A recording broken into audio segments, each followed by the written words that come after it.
Hello everyone, it's me Amy back again with another speed build for you. So today's speed build is a starter home, which is also a tier 2 tiny home. It has 64 tiles and I did use up all of them.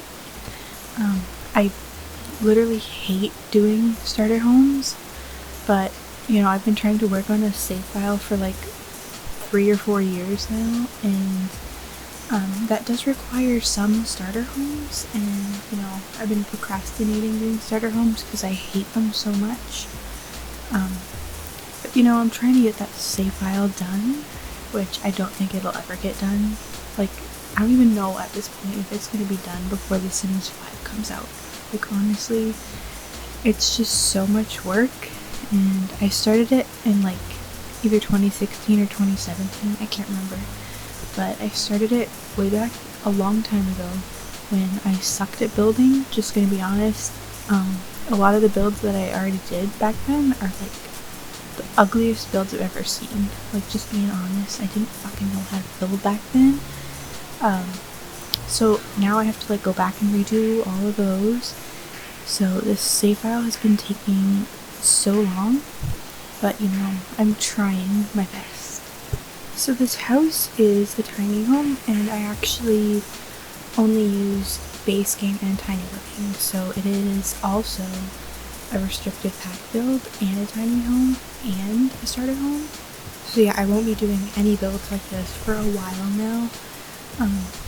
I try to avoid doing starter homes like as much as I can. It's just so hard to like decorate them, but I did use a lot of debug objects in this house. So I was able to landscape a lot more than I have been in the past when doing starter homes.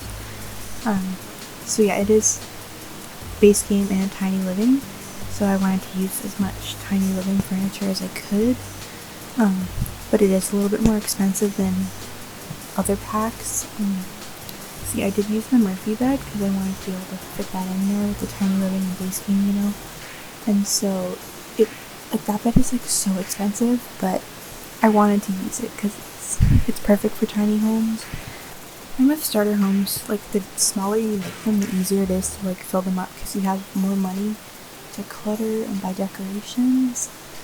So yeah, I'm glad I was able to landscape, because that was always my problem before with starter homes, because landscaping is so expensive. But with the debug, it's like all the plants are $0. So I'm glad I was able to do that. But on the inside, I think I did use a lot of like expensive furniture, so I ended up not being able to decorate as much. I tried to use as many debug decorations as I could, but like towards the end, when I was like running out of money, I was like freaking out. At the end, you'll see me like deleting a bunch of stuff and switching out things for cheaper versions, so I would be able to like decorate more. Also with starter homes, and especially like base game starter homes, the counter situation is just not good. I hate all of the base game counters, like especially the cheaper ones are like super ugly, and I ended up using ones that I hate and I try to never use, but I just couldn't afford to use oh my god, these windows don't match. Anyway, I do think this house looks kinda decent on the outside. That's part of why I always hated doing starter homes, because the landscaping was so expensive, so I would always like skimp out on the exterior just so I could like decorate the interior more. But now, thank God we have debug objects, so I was able to make the exterior look good. Also, I just installed Reshade for the first time, so if you keep seeing that like pop up at the top of the screen, that's what that is. I'm not using a preset or anything in this speed build. I'm still trying to find a preset that I like, because I hate EA lighting. I always have to edit my screenshots because lighting is just so bad. So if anyone watching has any Reshade presets that they want to recommend to me, feel free. I'm always open to suggestions.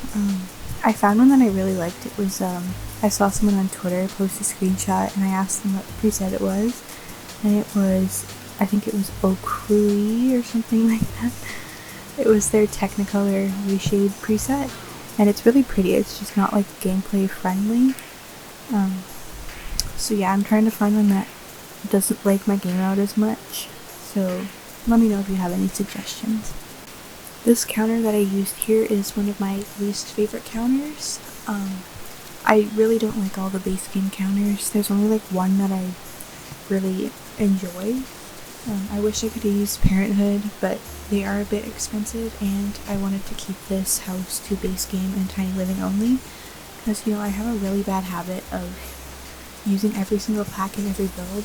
Like it blows my mind how I can build like a tiny house and then like have like 32 tiles and still end up using like every single pack they have. Like I don't freaking understand how I can do that.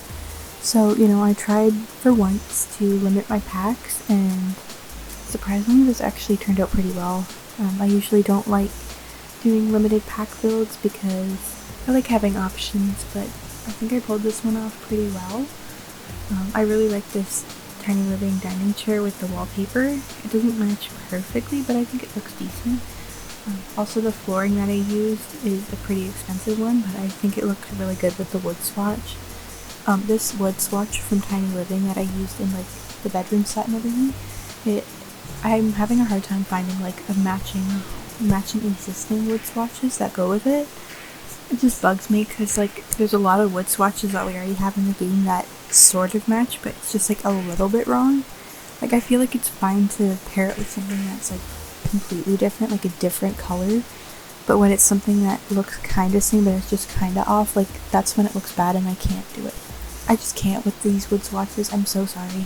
So we're getting to the end of the video. We're about to jump into the screenshots, so I hope you enjoyed this video. As always, leave a like if you would like, and I'll see you guys in the next one. See ya!